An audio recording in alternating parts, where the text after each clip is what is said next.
Ok, donc bonjour à tous et à toutes. On a réfléchi en fait au nombre de kilomètres que pouvait parcourir un yaourt à la fraise à partir du moment où on avait la production de tous les ingrédients jusqu'à ce qu'il arrive dans notre assiette.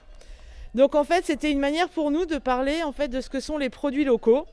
Et du coup, aujourd'hui, on continue ce travail en venant visiter le GAEC de Berne. Bonjour à tous. Alors, moi je suis Sylvain Mervoyer. Donc ça, c'est ma ferme. Donc c'est une ferme familiale dont l'activité principale est l'élevage de vaches au brac, comme vous pouvez voir là. Et ces vaches-là sont pour la production de viande.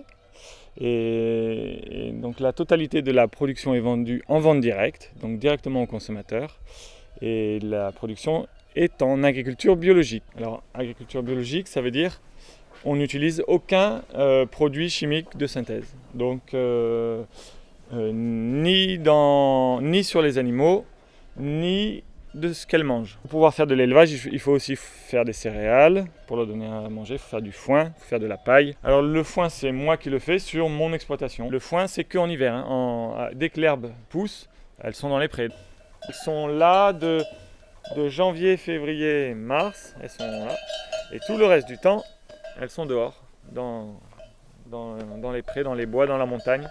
Et donc pour les retrouver, c'est bien d'avoir des cloches pour les entendre. Sinon, on ne les retrouve pas. Ici, en été, il fait chaud et c'est très sec. Et l'herbe est toute grillée et il n'y a plus rien à manger. Voilà. À la montagne, il y a plein d'herbes vertes, il fait moins chaud. Et donc du coup, pendant 4 mois, elles sont bien mieux là-haut qu'ici. Elles mangent, et puis là, à un moment, elles vont avoir rempli leur panse. Et donc elles vont aller, elles sortent là, on va les voir par au-dessus, elles vont aller se coucher et elles vont ruminer. Qu'est-ce que c'est, ruminer? C'est que ça remonte et du coup elle le remâche une deuxième fois. Le petit là, il a bien 1 mois déjà là. C'est celles qui ont fait leur premier veau. Voilà, 9 mois de gestation. Elles sont jamais malades ces vaches? Ben non, elles sont jamais malades. C'est merveilleux. Comment fais-tu? Parce qu'elles sont bien, elles mangent de l'herbe et elles sont faites pour manger de l'herbe. Donc du coup, je pense que ça leur convient bien. D'où vient l'eau que boivent les vaches? Donc l'eau qui tombe sur les toits, qui est récupérée dans une citerne souple et qui stocke 120 000 litres d'eau. Et donc cette eau est réutilisée pour les vaches. Quand elles sont à la montagne, c'est l'eau naturelle qui coule dans les ruisseaux, les torrents, etc. Et si vraiment c'est la sécheresse, c'est l'eau du réseau, mais ça arrive très très rarement. À quoi vous sert la paille dans l'exploitation? Pailler les box. Pailler les box, ça veut dire mettre de la paille au sol, en litière, pour que ça reste propre. C'est important aussi que les vaches puissent se coucher, parce qu'elles ruminent tranquillement. Voilà. Combien vous avez de machines et à quelle fréquence vous les utilisez? Alors les machines, par exemple moi j'ai 2 tracteurs, donc il y en a un là et un qui est derrière là. En fait il faut beaucoup de matériel et c'est pour ça que j'ai choisi un système qui s'appelle la CUMA. C'est un collectif où on est plein d'agriculteurs et on se regroupe pour acheter du matériel ensemble. Voilà, et on le partage.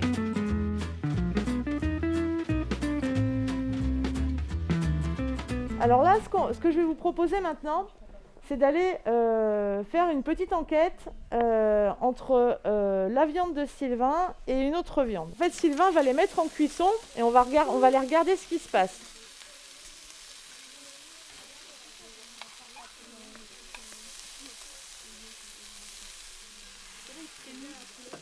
C'est bizarre, ça veut dire quoi c'est bizarre? C'est pas un steak haché, ok?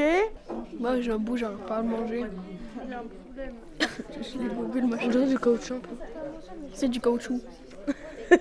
C'est pas bon. Et la texture, est-ce que la texture pour vous c'est une texture de steak haché? Alors c'est quoi si c'est pas une texture de steak haché?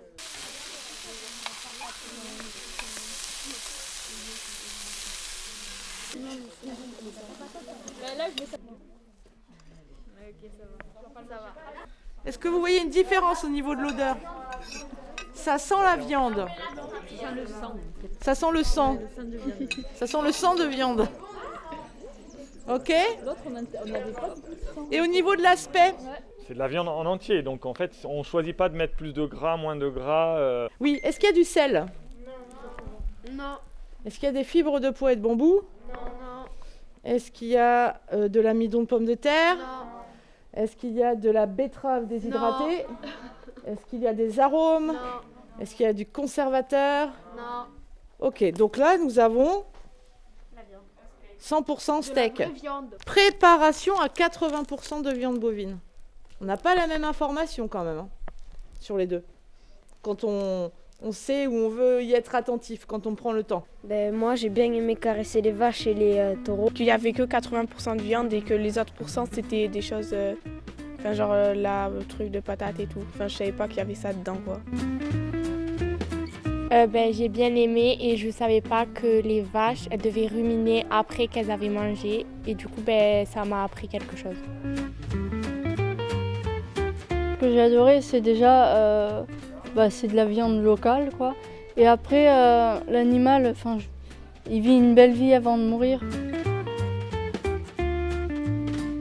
J'ai bien aimé dans cette ferme le fait que les animaux ils étaient bien traités, que tout était local et que tout ce qu'on leur donnait à manger, ça venait de France et de ici. Pour l'eau, qu'on pouvait la récupérer de la pluie et tout ça, j'avais pas pensé à cette idée pour que ça soit mieux. Moi, je savais pas qu'il y avait autant de différence entre ce qu'on achetait au supermarché et ce qu'on achetait ici. Enfin, la différence de comment ça a été fait et tout. Tout est fait ici, du coup c'est local et c'est bio. Et en plus, du coup, y a moins de pollution parce que du coup, il n'y a pas besoin de trajet pour l'alimentation, tout ça. Et qu'aussi les vaches, elles sont heureuses ici. Le steak haché, je pensais pas qu'il y avait une aussi grande différence entre les deux. Et qu'il y avait beaucoup moins d'emballage dans ceux d'ici. Que je me suis régalé plutôt.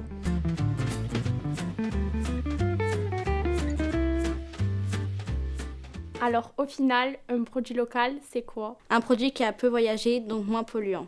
Un produit qui fait vivre les paysans. Un produit de qualité. Un aliment dont on sait comment il a été produit. Un produit fait dans la région. Et ce produit, on le mange à la cantine.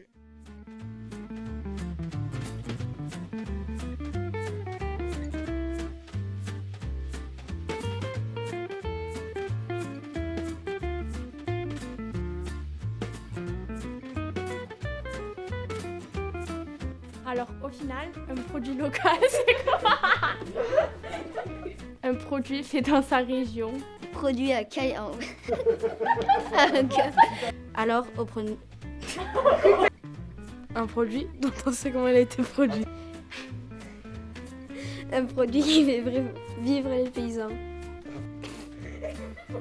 Pardon.